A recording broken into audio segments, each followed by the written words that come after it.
5 মিনিটের মধ্যে কতটা লোভনীয় সুন্দর গ্লাস কেক তৈরি হয় দেখো বন্ধুরা। এই দেখো ছেড়ে যাচ্ছে, এত নরম। ওয়েলকাম টু মাই চ্যানেল ভাই ভাই খাই খাই। বন্ধুরা আমার হাতে দেখছো দুটো গ্লাস, এই গ্লাস দিয়ে বানাবো আজকে গ্লাস কেক, তাও আবার 5 মিনিটের মধ্যে। আমি সব রেডি করে নিয়ে চলে এসেছি, আপনারা স্টেপ বাই স্টেপ ফলো করবে, কেকটা খুব সুন্দর হবে। আমি এখানে নিয়েছি হাফ বাটি পরিমাণ চিনির গুঁড়ো, উপর থেকে হাফ বাটির কম পরিমাণ সাদা তেল আমি ঢেলে দেবো। ঢেলে দিয়ে এটা ফেটে একদম ক্রিম মতো বানিয়ে নিতে হবে।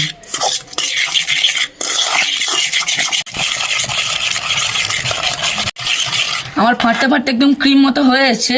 এখন আমি ওপর থেকে দিয়ে দেবো 1 বাটি ময়দা, হাফ বাটি সুজি, তার সঙ্গে হাফ বাটি দুধ। এর চেয়ে বেশি দেওয়া যাবে না, কিন্তু ঢালা হয়ে যাবে। দিয়ে আবার ফাটবো। আমি বাদাম কিশমিশটা উপর থেকে ছড়িয়ে ভালো করে ফেটিয়ে 10 মিনিটের জন্য রেস্টে রেখে দেবো।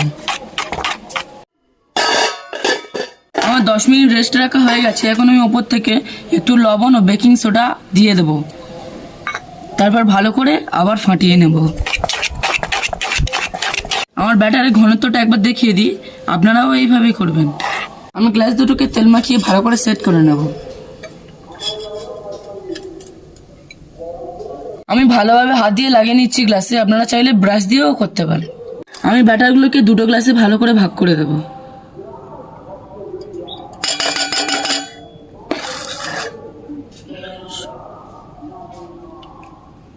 আমি গ্লাস দুটোকে ভালো করে সেট করে নিয়েছি, এখন আমি ভাপাতে দেবো।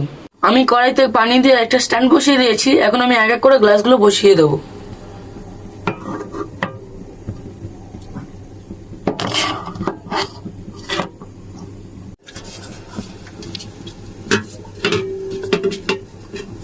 মাশাআল্লাহ, আমার কেকটা কত সুন্দর হয়েছে দেখো বন্ধুরা।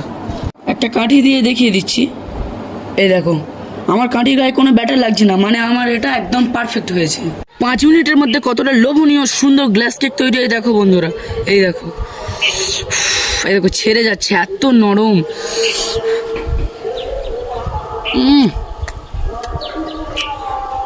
মনে হবে পুরো দোকানের কেক বন্ধুরা, বাড়িতে বানিয়ে ফেলুন এত সুন্দর কেক 5 মিনিটের মধ্যে। এরকম নিত্য নতুন রেসিপি পেতে আমাদের চ্যানেলটিকে সাবস্ক্রাইব করুন, ওটা লাইক করে দেবেন।